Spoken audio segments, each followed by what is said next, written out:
আপনাদেরকে একটা কথা বলতে আসছি। আসলে আমি মাত্র নামাজ পড়ে আসলাম, এই জন্য একটু ব্রেক। আর আপনারা সবসময় ইফতারটা মুখে দিয়ে অল্প একটুর মধ্যেই নামাজটা সেরে ফেলাবেন, তারপর এসে বসে বসে সারাদিন খেয়ে মাগরিবের সময় খুব কম থাকে। আরেকটা কথা বলতে চাই, আমার ভিডিওতে অনেকে অনেক সময় কমেন্ট করেন, ভাই এত খাবার দিয়ে দেন, গরিব মানুষ কষ্ট হবে। এটা তো আসলে কোনো মানই হয় না, বুঝছেন। আমি তো ফুড নিয়ে সবসময় করি, আর আমার এই ফুডটা সবসময় ভালো লাগে। আপনারা দেখেন আমার ভিডিওটা কিন্তু ফুড নিয়ে।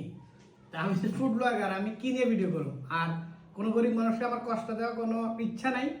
আর যারা গরিব বলেন, যারা কষ্ট পাবে, তারা যারা M2 চালায়, যারা মোবাইল চালায়, যদি কেউ একজন মোবাইল চালায়, যদি সে একদিন এমবি কিন্তু অনেক খরচ হয়, তাহলে এমবি না চালায়, আল্লাহর রাস্তায় ভালো মোবাইল না চালায়, আপনি সেটাকে দেখান।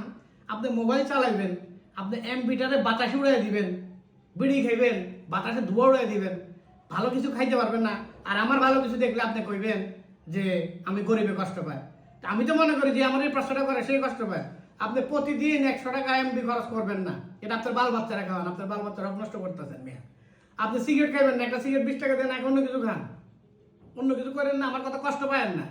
আল্লাহর কাছে চান, 2 হাত দিছে, শক্তি দিছে, কাজ করেন। আমরা গ্রামে কামলা পাই না খুঁজে, বদলা পাই না খুঁজে, এইখানে তো কাজ করার লোক খুঁজে পাই না, এরপরে কোন বাঙালি না খায়া থাকে? এগুলো ফাইজলামি, বুঝছেন।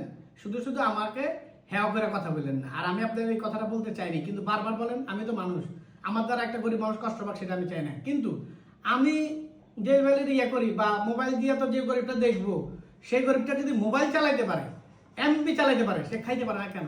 আজকে একটা রিক্সাওয়ালা কামাইছে 40,000 টাকা, বিদেশ গেলে তো 40,000 টাকা কামাই হয় না।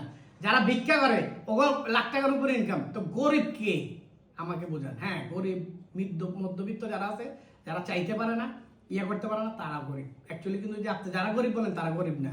ফকিরের বাড়িঘর বহুত অভাব নেই।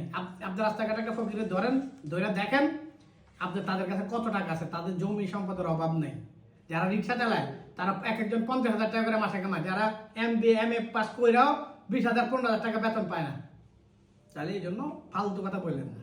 যদি আমার ভিডিও ভালো লাগে দেখেন, আর ভালো না লাগবে দেখেন না ভাই। তারপরও আমার মনে কষ্ট দিয়ে না, আমিও মানুষ।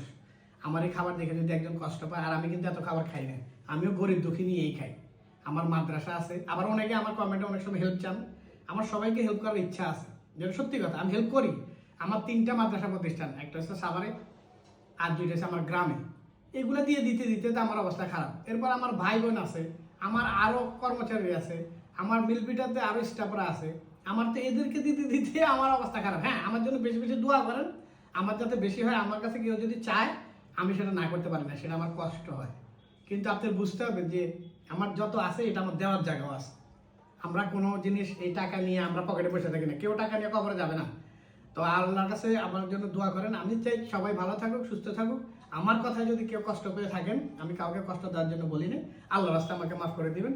আমি সবার জন্য দোয়া করি, আমার জন্য দোয়া করবেন বেশি বেশি করে। আসসালামু আলাইকুম ওয়া রাহমাতুল্লাহি ওয়া বারাকাতুহু।